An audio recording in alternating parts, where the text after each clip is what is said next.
nie bardzo wiedziałem, jak podejść do filmu Kraven Myśliwy, bo ja tę postać pamiętam z dawien dawna, jeszcze w latach 90. był taki serial animowany o Spider-Manie. Tam był Spider-Man, Iceman i jeszcze jakaś postać, no i tam w jednym z odcinków oczywiście walczyli z Kravenem, więc powiedzmy gdzieś tam kombinowałem, pamiętałem mniej więcej. No i widziałem kilka zwiastunów, więc stwierdziłem, no zobaczymy jak to będzie. Niekoniecznie może być dobrze, no bo to uniwersum Spider-Manowe od Sony niespecjalnie się rzeczywiście dobrze prezentuje, no ale stwierdziłem, ok, trzeba dać szansę jak najbardziej. Arona Taylora Johnsona bardzo lubię. Mimo że tak naprawdę w MCU on już oczywiście pojawi się jako Quicksilver, ale o tym będzie jak najbardziej za chwilę. Jest to film z serii tak zwany Origin Story, czyli dostajemy informacje na temat kim był Kraven, jak stał się właśnie tym wielkim Kravenem, co nim powodowało i tak dalej, i tak dalej. Więc ja oczywiście nie będę mówił, bo to nie ma sensu, ale potraktowano go troszeczkę jak Venoma. To znaczy ktoś stwierdził, ok, skoro udało nam się z Venomem, który tak naprawdę w świecie Spidermana jest, jest negatywną postacią, tak, jest antagonistą, ale w swoich filmach solowych Eddie Brock i oczywiście Venom są powiedzmy antybohaterami, to może zrobimy tak samo tutaj z Kravenem. Tylko w ten sposób zrobili, że Kraven nie jest antybohaterem, tylko on jest bohaterem pozytywnym. Okej, w porządku, niech tak rzeczywiście będzie. Może ktoś tak akurat kombinował, że no będzie tak, będzie fajnie, będzie dobrze, będzie ciekawie. No niestety nasz Kraven, no to nie jest rzeczywiście dobra postać. W ogóle sam film, no on już powstawał wiele lat i nie była to oczywiście pierwsza próba. Tutaj mam ciekawostkę z IMDb, nimi się będę posiłkował. Otóż było wiele prób przeniesienia Cravena łowcy na duży ekran, ale wszystkie ostatecznie upadły. No oczywiście, że tak. Sam Raimi chciał, aby pojawił się w Spider-Manie 4, zanim ten film został anulowany, a włócznia Cravena pojawiła się w The Amazing Spider-Man 2 jako zapowiedź planowanego pojawienia się w filmie Sinister Six, który został również anulowany. Tutaj widzisz te filmy, możesz sobie zobaczyć. Jeśli chodzi o MCU, Ryan Coogler chciał umieścić go w filmie Black Panther z 2018 roku, czerpiąc inspirację z komiksu Black Panther Christophera Priesta, ale oczywiście się nie udało, ponieważ nie mógł zabezpieczyć praw autorskich. O tych prawach sobie troszeczkę też więcej powiem. John Watts chciał, by Kraven był rezerwowym złoczyńcą w Spider-Man No Way Home, na wypadek gdyby historia z multiversum nie wypaliła. Więc jak widać było wiele przymiarek do Cravena, który no miał już oczywiście szansę. Zresztą Sony stwierdziło, nie, to będzie pierwsza hardkorowa adaptacja, będzie to film z kategorią wiekową R, czyli tylko i wyłącznie dla dorosłych, bo będzie grubo. No i rzeczywiście pojawia się kilka kropelek czerwonej farby w tym filmie. Uwierz mi, jeżeli było ci dane zobaczyć Deadpoola chociażby, który ma R-kę, to tutaj nic, to tutaj naprawdę nic się nie dzieje, to jest tylko i wyłącznie zwykła dobranocka dla dzieci. Ale wracając do meritum. Kraven to jest film, którego byś się nie spodziewała, bo rzeczywiście ja nie obstawiałem, że coś takiego zobaczę.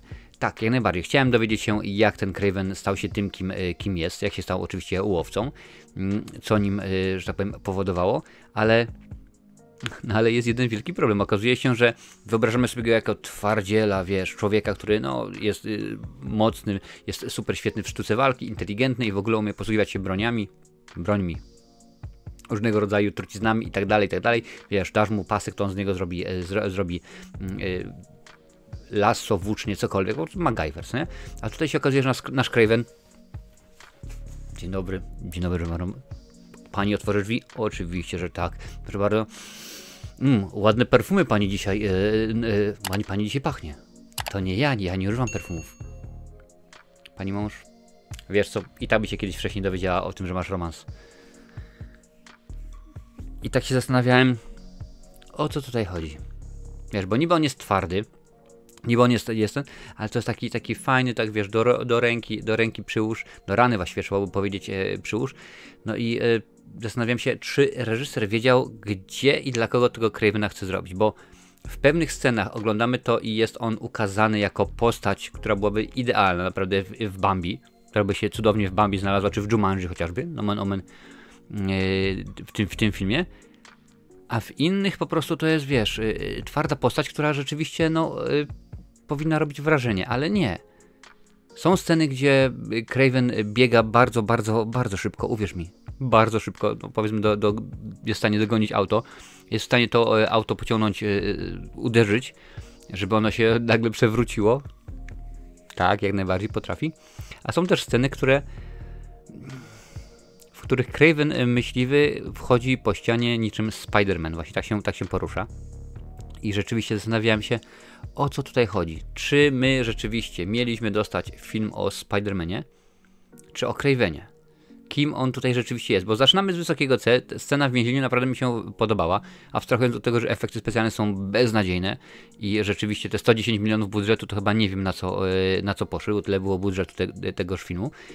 I pierwsza scena mi się podoba, a ja lubię, kiedy zaczynamy z wysokiego C, bo to tak troszeczkę w myśl tego, co powiedział kiedyś Alfred Hitchcock. W filmie powinno być tak, że zaczynamy od trzęsienia ziemi, a później tylko i wyłącznie napięcie rośnie, więc stwierdziłem, okej, będzie dobrze, ale potem nagle stwierdzono, no nie...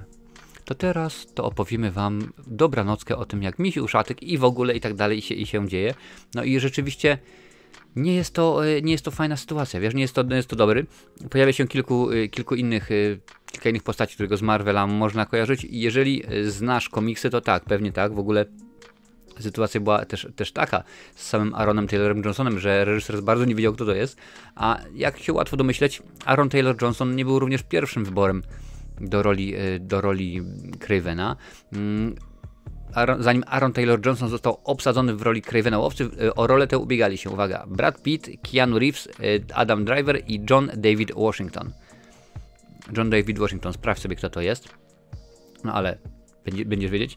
I no, nie udało się im i wydaje mi się, że chyba akurat Brad Pitt czy tam Keanu Reeves teraz cieszą się, że nie dostali tejże roli, no bo wiesz, aktor może robić wszystko, ale to już zależy od reżysera, od montażysty i tak dalej, i tak dalej. W ogóle sam Aaron Taylor Johnson był brany pod uwagę do roli pajęczarza w filmie Niesamowity Spider-Man, no ale się niestety nie złożyło i fabularnie ten film się w ogóle kupy nie trzyma, bo tutaj rzeczywiście nie ma nic spójnego. No wiadomo, że to ten film jest traktowany, zresztą jak prawie wszystkie filmy w tym uniwersum Spidermana od Sony, jako wstęp, tak? Będziemy, oczywiście tutaj pokażemy trochę, a potem będzie w myśl Venoma, oczywiście będzie 2, 3, 4, 5 i aż do 80 Aaron Taylor Johnson będzie grał Cravena. No niestety to się nie wydarzy.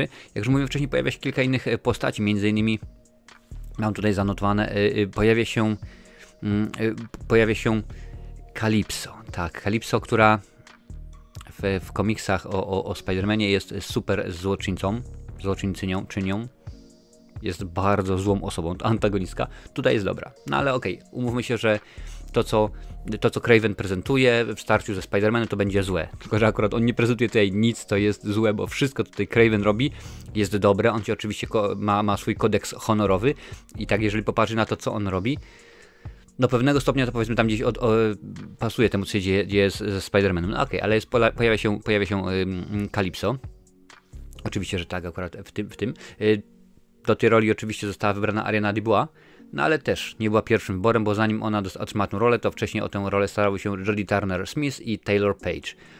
Ale no, nie udało się, nie zażarło. W ogóle Taylor Page przecież już pojawiał się w X-Menach, czyli w MCU, czyli może nie MCU jako takie, no ale wiesz, o co mi chodzi, w Marvelu się pojawiał, a akurat to jest wielki problem dla Soniaka, oczywiście o tym powiem za chwilę. Także pojawia się Calypso. Domyślam się, że w założeniu, bo tutaj rola jest no powiedzmy drugo-trzecioplanowa, też taka bardzo, tutaj nagle się okazuje, że jestem super świetna, potem okazuje się, że jednak nie jestem taka świetna, więc może gdzieś tam powiedzmy jakieś takie oczko było puszczone, tak, jak najbardziej ona będzie zła, ona będzie taka, a nie inna, będzie wróżką voodoo, czy czarownicą voodoo. Jeżeli wiesz, jak się pisze, to daj mi znać oczywiście. Pojawia się, co mnie bardzo zaskoczyło, nosorożec, Rhino. I mówię, okej, w porządku. Tam już było kilka przymiarek oczywiście do Rhino, chociażby przecież w Spider-Manie z Garfieldem był. Pojawił się w tej roli oczywiście Paul Giamatti, mówię, super. No i nie, no ten tutaj nosorożec jest całkowicie inny. Krowa go pokonuje. Jak to brzmi? Krowa go pokonuje. Nie zdążył jej wydoić, po prostu wiesz, mleko dla... No nie udało się po prostu. W każdym razie tak, jak najbardziej Rhino ma tutaj dużą rolę, nosorożec w tymże filmie, ale jest tylko i wyłącznie chyba rzeczywiście zapcha dziurą po to, żeby stwierdzono, ok, mamy 110 milionów budżetu, no to możemy zrobimy tak, że trochę tych efektów specjalnych trzeba byłoby tam wrzucić, a że te wszystkie krowy i ten Craven chodzący po ścianach wygląda bzdurnie i tandetnie, to może nam się uda z nosorożcem, może uda się jak to rzeczywiście wymyśleć. Może, oczywiście. Pojawia się również kameleon, co dla każdego fana Cravena nie jest oczywiście zaskoczeniem, przecież to jest w końcu jego brat przyrodni. ale też Kameleon pojawia się na zasadzie, okej, zobaczymy się w drugiej części i tam to dopiero pokażę ci, gdzie pieprz rośnie, gdzie rak... Okej. No rzeczywiście tak to się będzie się działo. Jak dobrze już wiemy, w tym momencie druga część nie powstanie. Film, recenzja jest nagrywana 4 dni po premierze filmu. Budżet 110 milionów. Film zarobił na całym świecie 26.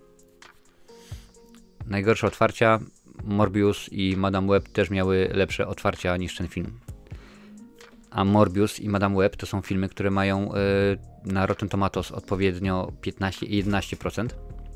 Jak na razie Craven ma 15, więc rzeczywiście nie jest to dobre kino. Co tu dużo mówić. Więc jeżeli chodzi o ten film, nie wiadomo było. Naprawdę, chyba reżyser zgubił się, dostał tyle pieniądzurów czy coś i nie wiadomo, bo tam film opóźniony jest o 3 lata, z tego co pamiętam. 3 lata opóźnienia jest, bo miał się już pojawić dużo wcześniej. Prawie 2 lata, tak? Pierwotna data premiery to 13 stycznia 23, została opóźniona o prawie 2 lata. Pierwsze opóźnienie nastąpiło na 6 października, po którym nastąpiło prawie roczne opóźnienie na 30 sierpnia 23 z powodu strajku aktorów. Oczywiście następnie zostało opóźnione po raz trzeci na 13 grudnia 24, zresztą piękna data dla Polski. I tak na dobrą sprawę, gdyby nie fakt, że ten film kosztował 110 baniek, można było go spokojnie, śmiało wrzucić na Disney+. Tam pewnie by miał dobrą oglądalność, bo wiesz, oni tam lubią mierzyć te łapki w górę, lubią mierzyć ile osób założyło konto specjalnie i tak dalej, ile osób subskrybuje Disneya, wiesz dokładnie o co chodzi. Więc chciałem powiedzieć, to jest produkcja może nie dobra, ale taka, że wiesz, można obejrzysz dzisiaj, za 2 dni już zapomnisz, ale to nawet nie jest dobra produkcja, bo mam z wszystkich rzeczy, które sobie zapisałem, mam napisany 1+. To jest właśnie ta akcja na Dzień Dobry w więzieniu, że no, koncept, pomysł fajny i tyle, wiesz? A kiedy dostajemy faceta, który ma być brutalem, tak, on ma być twardzielem, on ma być surowy, jak skurczybyk, on rzeczywiście nie może być dobry, dostajemy faceta, który ładnie mówi o perfumach, wiesz, ma nikt nie wiedzieć w ogóle kim jest Craven, no bo wiadomo jak mogą wiedzieć, że on jest łowcą i on zabija z woli zabija tylko i wyłącznie, nie to, że poluje, jak powiedzmy, załóżmy jak Predator, na najsilniejszego osobnika w danym gatunku, co nie? Nie, on się zajmuje tylko i wyłącznie z wolami, także wiesz, jeżeli przeszedłeś, albo przeszłeś, jeżeli było ci dane śmignąć przez ulicę na czerwonym, jesteś na liście, naprawdę jesteś na liście, także uważaj. Dodatkowo, czego może bać się Craven? Jeżeli myślisz, że pająków, to bardzo dobrze myślisz. Stąd oczywiście ergo gdzieś tam pomysł, ażeby spotkał się kiedyś ze Spider-Manem. Za chwilę o tym powiem. Więc jest grubo. W ogóle jest jedna sytuacja, która była chyba wyjęta z Killera. Oni chyba obejrzeli Killera i stwierdzili, no tak to musi być rzeczywiście. Kiedy właśnie jedna z pomocnic, no ta Calypso jest, kiedy ma rzeczywiście problem i tam już idą do niej złole. Okazuje się, że dzwoni do niej Craven, mówi sobie, zrobimy w ten sposób, mam to wszystko ogarnięte, jedź na cargo, na Stansted, oczywiście akcja się dzieje w Londynie i tam czekaj na mojego człowieka. A ja już miałem w głowie od razu, tak, zaraz pojawi się Waldek z połówką 2000 pesos meksykańskich i rzeczywiście dogadać. Ja mówię, no ja cię kręcę, jak to jest? I to wiesz, nie to jest na zasadzie, że to jest poważna sprawa, idź szybko, tylko wiesz, jedź na cargo. Mówię, jak można poważnie traktować taki film, gdzie rzeczywiście bzdura jest za bzdurą, o Cravenie ma nikt nie wiedzieć, a wszyscy wiedzą, tak naprawdę wszyscy, bo ta mówi, to ja wiem, bo jej powiedział. To nagle się okazuje, proszę bardzo, ten ci zrobił zdjęcie, ten wie, tutaj. A, to ty Craven jesteś. Facet w ogóle. Zatrzymaj mi windę. Facet nie chce zatrzymać mi windę. No, chciałem zatrzymać. Nie chciałeś, ale uważaj, bo ja poluję na ludzi. Jestem łowcą. Ja wiem oczywiście, że taki film musi mieć elementy, oczywiście przerywniki humorystyczne, no bo nie może być rzeczywiście w ten sposób. Musi być pewna arytmia. To musi jakoś w ten sposób działać. Ale kiedy to nie jest logiczne, to nie jest sensowne, tym bardziej pamiętaj, drogi Soniaku, ty masz w tym momencie już całe uniwersum ludzi, powiedzmy od Spidermana, którzy wiedzą albo ogarniają, kim jest Craven. Masz fanów tej postaci z komiksów, oczywiście, że tak. Masz fanów tej postaci z animacji. Pewnie, że tak. Masz fanów do cholery w końcu Arona Taylora Johnsona i tak dalej, więc tutaj nie musisz kombinować, po prostu bądź na planie i pozwól zrobić dobry film. Ale po raz wtóry przywołam Alfreda Hitchcocka. Jak masz dobry scenariusz, możesz zrobić dobry albo zły film. Ze złego scenariusza dobrego filmu nie zrobisz. I tutaj wydaje mi się, to jest wielkim problemem, wiesz? To jest wielkim problemem, że dostajemy postać, która jest większa niż życie, która potrafi podnieść niemalże samochód, która ten samochód potrafi kopnąć, żeby on się przewrócił, chodzić po ścianach, biegać szybko, walczyć z gepardem, z koleżanką. Wiesz, gepard, koleżanka wychowali się od małego. W początku, jak była mała, to tak rzeczywiście było łatwiej, ale teraz troszeczkę już cwaniakuje do mnie. I tyle jest bzdur w tym filmie, że ja po prostu nie ogarniam. Widać, że Sony czuje, mamy deficyt. Mamy deficyt w tym filmie, przynajmniej na moment powinien się pojawić Spider-Man, tak czujemy, ale rzeczywiście nie możemy, bo jest tutaj umowa. Jest umowa z Marvelem, że nie możemy użyć Spider-Mana. No czekaj. Nie ma takiej umowy. No właśnie, i się okazało ostatnio, że bardzo często, gęsto mówiłem to przy okazji właśnie recenzji, bo tak naprawdę wszystkie filmy z uniwersum Spider-Manowego, około Spider-Manowego Sony recenzowałem, że no, brakowało rzeczywiście pajęczarza w tej czy innej sytuacji. I okazało się, wyszły na jaw informacje, że Sony myślało, że oni mogą wrzucić Spider-Mana jak najbardziej do Venoma, do Madame Web i tak dalej, do tych wszystkich filmów, ale myśleli, że to by sprawiło cały ten koncept MCU, multiversum i tak dalej, że widzowie byliby tym bardzo zdziwieni, zszokowani i może niekoniecznie by to im pasowało, ogarniali to. I ja tak się zastanawiam, co wy gadacie? Co wy tutaj mi gadacie? Żeby nie powiedzieć inaczej. To, że Spider-Man się pojawił w MCU i teraz tutaj, to by oczywiście się nie zgadzało. A biorą Arona Taylora Johnsona, który w tymże MCU był Quicksilverem w drugiej części Avengers Czas Ultrona. To oczywiście nikogo nie rusza, to wszystko jest w porządku, tak? Dobra, lecimy dalej. Russell Crowe, to jest w ogóle porażka. Russell Crowe oczywiście w roli ojca Cravena, który oczywiście w MCU w Torze grał Zeusa. Tutaj nie ma z tym problemu, co nie? Nie ma z tym problemu żadnego. Oczywiście, że nie. W końcu Venom, tak? Jest Venom, który jest pozytywnym bohaterem, ale w MCU, no powiedzmy przed MCU, czyli w Spider-Manie, w trzeciej części, tam zresztą widzisz, jest koło Elf on the Shelf, Irlandia, wiadomo, pojawił się Venom i był zły, ze wszechmiar zły. Był nosorożec tu i był nosorożec w filmie z Garfieldem, więc co oni mi tutaj chrzanią, że ludziom by nie ogarnęli tego? To jest po prostu totalnie głupia wymówka, totalnie jakiś debilny jakiś pomysł na to, rzeczywiście nie. No nie, no pewnie by chodziło o to, że skoro trzeba wziąć Hollanda, to trzeba mu pewnie niezłą kasę wyłożyć, no bo to wiadomo, że aktor rzeczywiście poza Spider-Manami nic dobrego, nic ciekawego nie zrobił, więc musi bić pianę póki gorące, wiesz, tak jak powiedział Siara, urwałeś kurze złote jaja. Nie, trzeba mu te złote jaja podać na tacy, żeby rzeczywiście przyszedł i zagrał, albo zrobić sensowny film. A tutaj nagle się okazuje, że ktoś wymyśla, że ludzie nie będą ogarniać. Napisz mi w komentarzu, jeżeli było ci dane zobaczyć chociaż jeden film właśnie z tego około Spider-Manowego uniwersum, czyli Madame Web, Morbiusa i 3 Venomy, albo ten film, czy ogarniał, byłabyś w stanie ogarnąć, gdyby na przykład w epizodzie pojawił się Spider-Man, albo gdyby o nim coś wspomniano na takiej zasadzie. Czy to byłoby rzeczywiście w porządku dla ciebie, czy nie?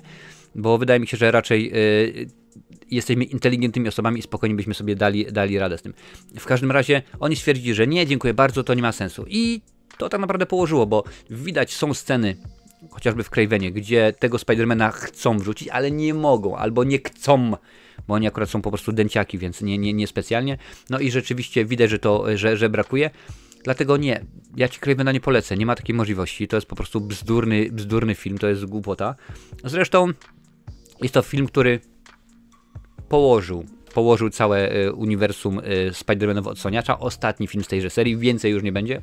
Dziękuję bardzo, koniec. Kononowicz.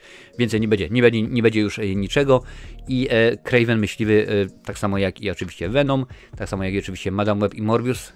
Jak on może zarobić mniej niż Morbius, Madame Web i po prostu to jest dla mnie nieporozumienie. bo rzeczywiście Morbius to już jest dno dna, a tutaj zresztą nawet same wybory aktorskie, tutaj sobie patrzę, kto był rozważany do jednej, drugiej, trzeciej roli, już to jest po prostu błędne koło i to nie wygląda rzeczywiście dobrze, więc drogi Aaronie Tayloru Johnsonu, weź tę kasę, bo to rzeczywiście, skoro film już miał być prawie 2 lata temu, miał mieć premierę, no to on ten film nagrał dawno temu, w tym momencie dziękuję bardzo, o tu jest czek, fajnie, ja sobie robię inne nowe projekty, no i niech to rzeczywiście tak będzie, tym bardziej, że to dla niego nie była nowość, no bo wcześniej oczywiście kojarzyć można Aarona Taylora Johnsona, masakrycznie się wymawia, no ale trudno, z serii filmów Kick-Ass. Tak, potem oczywiście pojawił się jako Quicksilver w 2 filmach tak naprawdę, bo dużo się go pojawiło w Avengerach, ale jeszcze wcześniej była scena po napisach w jednym z filmów, więc również tak zwany post-credit scene i rzeczywiście można było to ogarnąć, mógł sobie to ogarnąć, więc on się odbije, on da radę. Nie słuchaj bzdur, że to jest Erka, to jest taki po prostu, wiesz, film, jeżeli pamiętasz chociażby jeden film ze Stallonem, czy z Arnoldem Schwarzeneggerem, jakiś tam Commando, Rambo, czy Wykidało z Patrykiem Swayze, tam jest więcej, oczywiście leje się czerwonej farby niż tutaj, no ale tak musiało być, bo to damy Erkę, będzie grubo, zobaczymy, będzie fajnie. Nie jest fajnie, po prostu to jest dno. Powiem w ten sposób, jeżeli chcesz zobaczyć dobry film z uniwersum Spidermana, to tutaj, widzisz, są. Ja ci wrzucę w opisie link do tego filmu, możesz sobie kupić, zobaczyć jak to wygląda, bo tak, można mówić dużo rzeczy rzeczywiście, ale oryginalna trylogia, no może trzecia część akurat najmniej, ale oryginalna trylogia sama Raimiego dobrze się starzeje. Rzeczywiście jest to fajne kino. Drugi film, zwłaszcza z Dociem Okiem, zasługuje na szczególne wyróżnienie, bo to jest rzeczywiście coś fajnego. Z Garfieldem też nie było najgorzej. Z Hollandem, no to jest różnie, ale też, powiedzmy, nie są to bardzo złe filmy. No. Także, a tutaj ojojoj, to jest po prostu dno dna, źle się dzieje w państwie duńskim. No i mam nadzieję, że zwolnią tego bakłażana, który stwierdził, że no to tak trzeba zrobić, to musi być, w tym kierunku pójdziemy i to będzie świetna sprawa, a ten, kto stwierdził, że Spidermana nie dałem, bo ludzie nie ogarną tego, bo ludzie nie zrozumieją, to po prostu on już, wiesz, w tym momencie powinien pracować gdzieś w Przemyślu, w Sanoku albo w jakimś innym Pierdziszewie, wiesz, w Suwałki. Tak, wrzućcie go Suwałki i ten okres, kiedy jest największy mróz, po prostu niech tam odśnieża, bo on naprawdę zasługuje na to, żeby go odstrzelić. Ile to setek milionów było wtopionych, no ale to rzeczywiście, na szczęście przynajmniej to nie moje pieniądze i to jest w porządku, ale więcej takich bzdurnych recenzji o filmach, które nie zasługują naprawdę na oglądanie, tutaj, na tej liście jest całe mnóstwo. Obejrzyj, bo tak, zdecydowanie warto. Przynajmniej się pośmiejesz.